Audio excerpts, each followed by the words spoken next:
Muy buenos amigos, hoy es nuestro octavo día de cuarentena en mi pueblo y ya tenemos 10 casos de contagio confirmados. Sí, este miércoles ya os enseñamos cómo después de unos días de cuarentena ya empezaba la gente a salir un poco por la calle y las autoridades se han puesto más serias con el asunto. Antes nos decían que saliésemos de casa lo menos posible y ahora han pasado a decirnos directamente que no salgamos. Hombre, se entiende que para hacer las compras o para lo necesario sí se puede salir, pero ayer desde la ventana de casa vimos pasar muchas veces a coches de la policía, del gobierno y también a personas con sistemas de megafonía advirtiéndonos de todas las medidas que debíamos seguir y de que no saliésemos de casa. Hoy tenemos que hacer unas compras y ya veremos qué tal va. No sabemos si nos van a dejar grabar como las otras veces.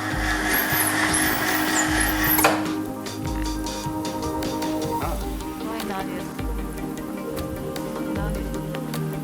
Está cantando. Hay alguien cantando, ¿no, Lele? Sí. Vamos a ver si en la farmacia tienen una cosa que no pudimos comprar la otra vez. No es un producto que tenga que ver con el coronavirus, ¿eh? Se nota mucha más calma que el último día que os enseñamos. Lo único que se oyen casi son los mensajes de la megafonía. Ahora nos vamos a cruzar con un peatón, pero es el único que hemos visto en unos cuantos cientos de metros. Bueno, a lo mejor vosotros veis más gente detrás de nosotros. Es que nuestro retrovisor no es muy bueno. Se supone que hoy es el primer día de trabajo después de las vacaciones, pero lo han atrasado 3 días. Eso es, se amplía el periodo de descanso, pero es que mucha gente quiere ponerse a trabajar ya, porque si no trabajan no ganan dinero. Hemos comprado un poco de fruta para tener bien alta la vitamina C y ya veis que no falta de nada, ¿eh? O sea, no nos vamos a morir de hambre de momento. Bueno, acabamos de tener otro encuentro con la policía, esta vez no lo hemos grabado, y una vez más no nos han dicho nada de que no grabemos, solo me han preguntado si como extranjero quiero salir del país y que si así lo deseo me pueden ayudar. Porque ya sabéis que ahora están devolviendo a muchos extranjeros, algunos de ellos hispanohablantes, a sus países de origen. Pero es que yo llevo mucho tiempo aquí, mi trabajo, mi vida, parte de mi familia está aquí y no me planteo volver a España, la verdad. Pero por supuesto respeto y apoyo a los que sí hayan decidido regresar. Sobre todo a los que estaban en Wuhan, que además nosotros conocemos la ciudad, yo estuve allí viviendo 2 años, quizás no es el destino ideal para los extranjeros en China. Y no porque no sea bonita o interesante, para nada, a mí me encanta. Pero no es lo mismo que Pekín o Shanghái en cuanto a desarrollo, por supuesto. Venga, pues vamos a volver a casa, vamos a obedecer las indicaciones de las autoridades. Aunque podéis ver que aquí los vecinos no sé si hacen mucho caso, ¿eh? ¿Y cómo están haciendo para que la gente no salga y se proteja? Pues además de la policía y de algunos funcionarios, también hay grupos de voluntarios en la calle. Eso es, en esta imagen podéis ver a 2 de ellos detrás de Lele con las gorras rojas. Si ven que vas a hacer la compra no te van a decir nada, pero si estás de paseo o de cháchara con los vecinos, a lo mejor vienen y te dicen: oye, ¿qué estás haciendo? Vuelve a casa. Pero su principal función es alertar a la gente de la seriedad de la situación. De hecho, nosotros hace un par de días escuchamos a uno de estos voluntarios dándole una buena bronca a un vecino que estaba paseando sin más, porque hacía muy buen tiempo. Y es que además, con el bajón de la actividad económica y de la contaminación, ayer y anteayer lució un sol maravilloso. Ayer tuvimos 14 grados, es que era muy difícil resistirse a salir. A ver, una aclaración. Estos barrotes de las ventanas no tienen nada que ver con la cuarentena, ¿vale? Son una forma de proteger la casa de cuando la gente tenía miedo de los ladrones. Bueno, esto lo estamos grabando ya el 1 de febrero y hemos pasado de 10 casos confirmados a 12 y de 25 sospechosos a 32. Pero estos datos corresponden a toda una comarca, por así decirlo, que reúne a 8 localidades y medio millón de habitantes. Nosotros no estamos en Wuhan, estamos en la misma provincia, en Hubei, en una localidad en situación de cuarentena estricta. Ahora mismo no podemos salir de casa en principio, tampoco podemos circular en coche por el pueblo y no podemos salir de él, por supuesto. En estos momentos se están extendiendo muchas teorías sobre este virus y sobre las cuarentenas. Algunos han dicho que este virus ha sido creado por China para acabar con los mayores, porque hay demasiada gente mayor en este país. Y algunos en China también piensan que todo es cosa de los Estados Unidos. Nosotros de momento no nos vamos a meter a discutir esas teorías porque ya tenemos bastante paranoia con nuestra situación. Pero sí que me gustaría decir una cosa como testigo directo de cómo se están desarrollando estas cuarentenas. Porque mucha gente piensa que detrás de estas medidas tan estrictas hay una situación mucho más grave de la que no se nos está informando. Y me parece que algunos están tratando de encontrar evidencias de esto como sea, aunque sea echándole mucho mucha imaginación o haciendo trampas. Ya se han descubierto cantidad de vídeos y fotos falsas o sacadas de contexto. Y en cuanto a por qué están siendo tan estrictos con estas cuarentenas que nos están afectando, por ejemplo, a nosotros dos, yo diría que la única explicación no es que la situación se haya salido de control. Fijaos, muchas veces nos referimos a China como la fábrica del mundo, ¿no? Y si este país es una fábrica, se supone que tiene que seguir produciendo y para ello necesita que la gente sea capaz de trabajar.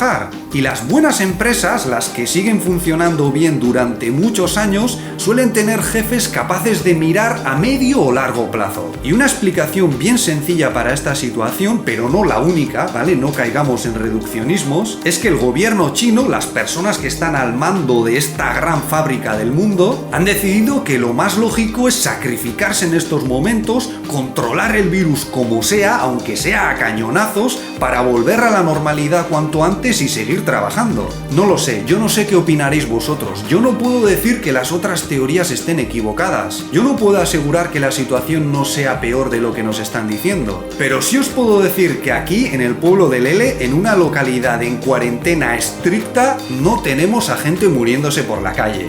Eso lo sabríamos muy bien, ¿vale? Esta es una localidad pequeña, nos conocemos todos y los rumores corren como la pólvora. No hay gobierno que controle eso, os lo aseguro. Pero sí hemos oído rumores sobre gente de Wuhan que vino aquí en vacaciones. Y se supone que algunas de estas personas vivían muy cerca del mercado donde comenzó todo. A nosotros nos han llegado algunos de estos rumores de forma bastante directa y se nos ha planteado el dilema de qué hacer al respecto. Porque se supone que hay que informar sobre la presencia de estas personas. Hace unos días también hemos visto que algunos funcionarios estaban revisando las matrículas de los coches para saber si había gente llegada de Wuhan. Nosotros ya tomamos una decisión al respecto, no os vamos a decir cuál fue, pero vosotros ¿qué haríais? ¿Denunciaríais a estas personas o dejaríais el asunto en sus manos o en las de las autoridades? Ya veis que es una situación mucho más compleja de la que nos cuentan algunos y tiene serias implicaciones en el ámbito de la ética, del derecho, de la política, la economía, la sanidad, por supuesto. Y yo que soy sociólogo, creo que se podrían hacer cantidad de investigaciones sobre este tema. Nosotros ayer nos pusimos en contacto con la organización de voluntarios para decirles que me encantaría grabar sus actividades. Y no solo por este canal, sino también para documentarlo, para ver cómo son estas medidas que está aplicando China. Es bastante probable que al final nos digan que no, porque ya nos comentaron en su momento que no quieren que un extranjero,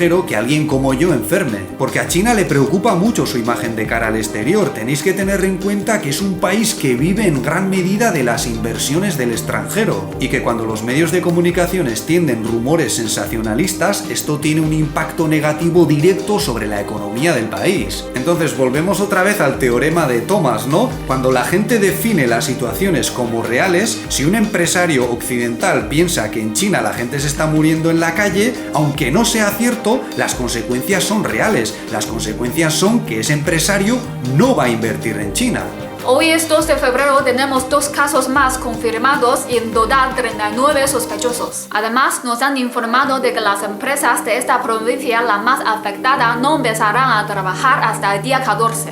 Y estos días se ha seguido discutiendo mucho sobre las responsabilidades políticas. Primero le tocó comparecer ante los medios al alcalde de Wuhan, quien afirmó que estaba dispuesto a dimitir una vez controlada la crisis, y luego llegó el turno de los líderes de Huanggang, una localidad muy cercana a Wuhan y también muy afectada por la epidemia, la segunda más afectada para ser precisos. Y el resultado es que 6 representantes han perdido su cargo y 337 han sido sancionados. Pero también se está formando un enfado muy grande contra la Cruz Roja de China, especialmente contra sus oficinas de Wuhan y de la provincia de Hubei. La relativa mala fama que tiene la Cruz Roja en China viene de años atrás, algún día os hablaremos de ello. Pero esta vez no ha gustado nada el modo en que han gestionado las prendas de protección, por ejemplo las mascarillas o los trajes que utiliza el personal sanitario, porque según parece dirigieron gran parte de este material a hospitales que no tenían tenían una necesidad tan urgente, mientras que los centros más afectados por esta epidemia han recibido más bien poquito. Aún así, no se puede generalizar y decir que China no está haciendo lo suficiente para controlar esta crisis. Los equipos de científicos chinos que se encargan de investigar este virus y tratar de ponerle freno están recibiendo elogios de sus colegas por todo el mundo. Y el gobierno central ha movilizado a miles de personas bien preparadas para que esto acabe cuanto antes. Pero no hay que olvidar que China es un país en vías de desarrollo, también es el país con más habitantes del mundo y tiene algunas zonas con una densidad de población enorme.